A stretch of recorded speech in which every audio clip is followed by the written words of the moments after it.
Hello, and we're here for our lesson number 2, Follow the Leader. So this lesson is all about learning how to follow your child's lead. So a little review from our first lesson, where we learned to observe and wait and listen. So we watched what our child was doing, we waited to see if they were going to send us a message, and we learned all the different types of way our child might be trying to send us a message. And we practiced getting down face to face. So now we're going to choose one of those activities that your child likes to do, and then we're going to get down face to face. You're going to follow their lead. You're going to do what they are doing. You're not going to take away what they have.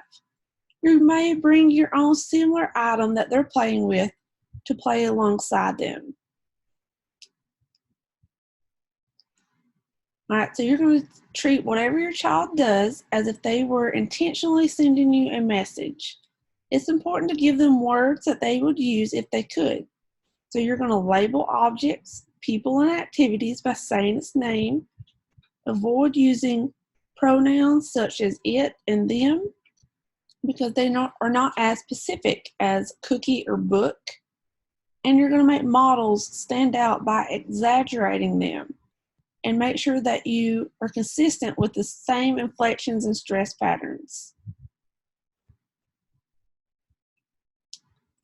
So I'm going to give you some examples, and we'll be using very specific ones that is tailored to your child when we have our phone treatment sessions. However, I'm just going to give some basic examples that I have used in the past that have worked. So we're following our child's lead.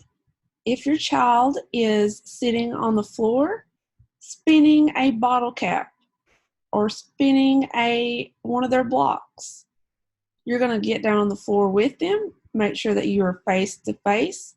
I'm not going to take away his block that he's spinning. I want to go get one similar to it and bring it, and I'm going to start spinning the block as well. So I'm not going to try and start building a tower or try to get his attention to what I'm doing. I'm going to imitate exactly what the child is doing.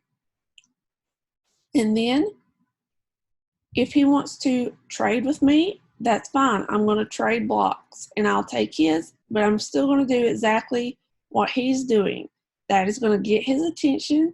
It's going to get his eye contact on me. And that's what we want. We want to establish that connection so that you all can start having a back and forth communication with each other. Once we establish that back and forth, then we're going to start adding in new things and teaching them new things. But the first and most important thing is to first establish the connection. So what if it doesn't work at first? What if they're intentionally ignoring you? They don't want to include you in what they're doing. The fourth step is to intrude, but there's a very specific way to do that.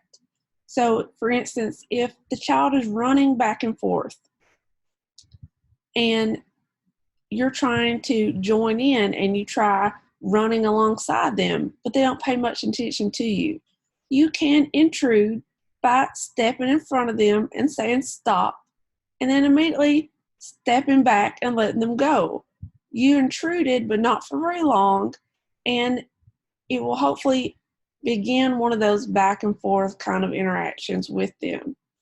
So another example, if your child is jumping on like one of those small trampolines, you're going to start get in front of them, making sure you're face to face. You're going to jump too. Now on the trampoline, you can jump next to the trampoline. And then you can, once they give you that eye contact and they notice that you're there because you're imitating them, then you can add something in like stopping and then starting back with a 1, 2, 3, let's jump. And we'll talk about how to do more of those types of people games in one of our next lessons. But our focus for this week is just establishing the connection. You imitating what your child is doing, getting them to give you some eye contact and notice that you're there. And another example could be if your child they like noise. Maybe they're standing up and they're just kicking a cabinet. It's making that loud booming sound. This has happened to me before. So I simply stood next to the child and I kicked it too. They immediately looked at me because I was doing exactly what they were doing. Eventually, I was able to transform that interaction into a more appropriate action of us taking turns and doing some other sensory sound games that were more appropriate than kicking the cabinet. But again, one step at a time. First step, imitate, get your child to make that connection with you and give you eye contact, that you're showing interest in what they are doing. And before we end, I just wanted to go over one other thing about the not making sure that you're not taking away something that they are interested in.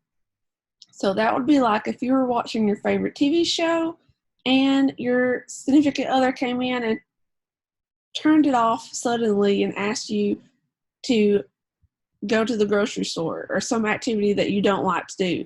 Of course, you're going to be upset about it. That's the same way if they're on an iPad and you try to take away the iPad in order to start one of these games, they're going to be upset.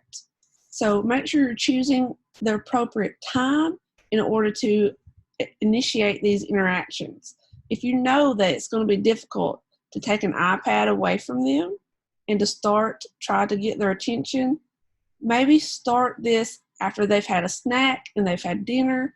Don't put that item that you know is going to be very difficult to deal with out of the way and allow them to start playing with something else first. Always choose your interactions wisely. So practice this. Again, take notes. If you have questions, things that didn't work, write them down in your daily logs, and we can discuss those during our treatment sessions. Thank you.